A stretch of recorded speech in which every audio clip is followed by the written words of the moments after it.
Welcome back! Today I'm working on a project for my alma mater. That makes me sound so old. I'm working on a project today for Iowa State University. They just built this brand new building called the Student Innovation Center. It's like this big all-glass building on the west side of campus where they want all of the colleges to like come together and collaborate, which is why they call it Student Innovation Center. I'm painting in the Entrepreneurship Hub, which is up on the 3rd floor in their seminar room. It's honestly probably the coolest design I've ever done. So I'm really excited to share it with you, and I hope you enjoy this video. Bye!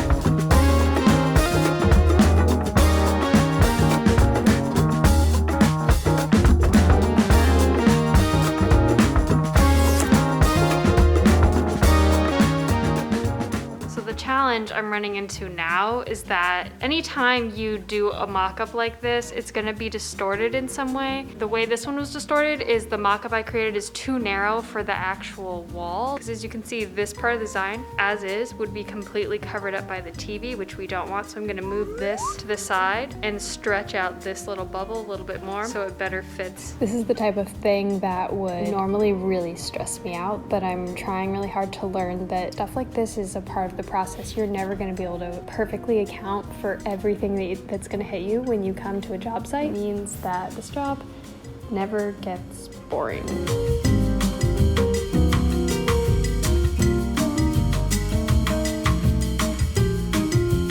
There's been a little bit of reorganization station at the apartment. As you can see, I have moved my desk into the living room. This will eventually be replaced by an actual dining table with dining chairs.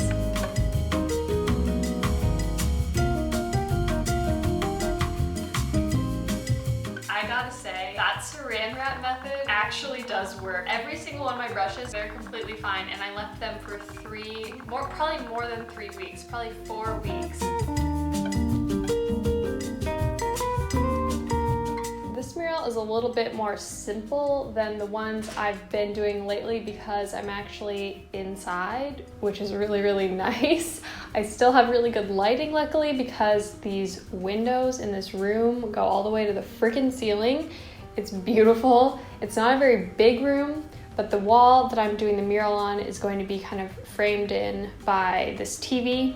I created 2 initial concepts. This is the design they decided to go with. However, they wanted to see it in an Iowa State red color versus the orange color. The reason I chose orange for the mock-up color, orange is a color that is consistently used throughout the building, but in the end they decided red made more sense for the context of this mural, and they were able to give me the exact color code for the color of paint that they wanted me to use on the wall, which is very helpful. So when I went to the store to pick out the paint color, I knew exactly what color I needed to get, and I didn't have to do any guesswork or try to match one of the pre-made swatches from like the Valspar or other paint brands.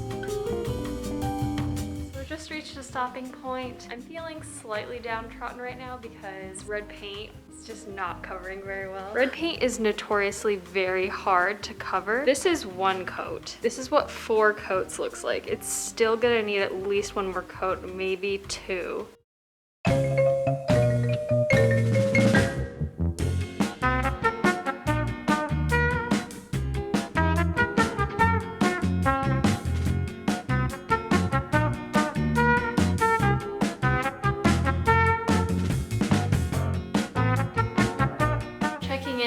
Day 3, I have been layering and layering on the red. I'm just doing some lettering up top, and then I'm going to be starting with the yellow. We'll see if I get to that today.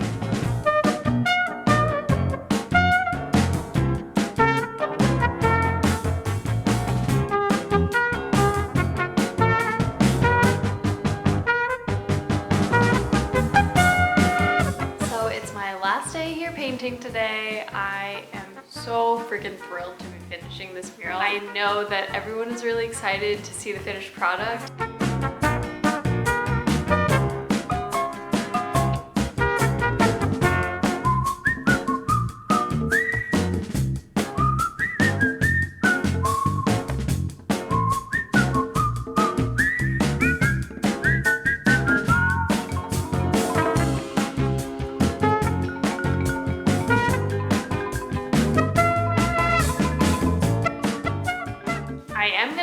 up putting a top coat on this mural because as I was going along painting, I realized that the base color and the touch-up color that I have are slightly different finishes. One of them is more matte, one of them is more shiny. My solution to that is going to be try putting a satin clear top coat on top of everything, which was surprisingly kind of difficult to find. Most people don't put a top coat on their interior paint.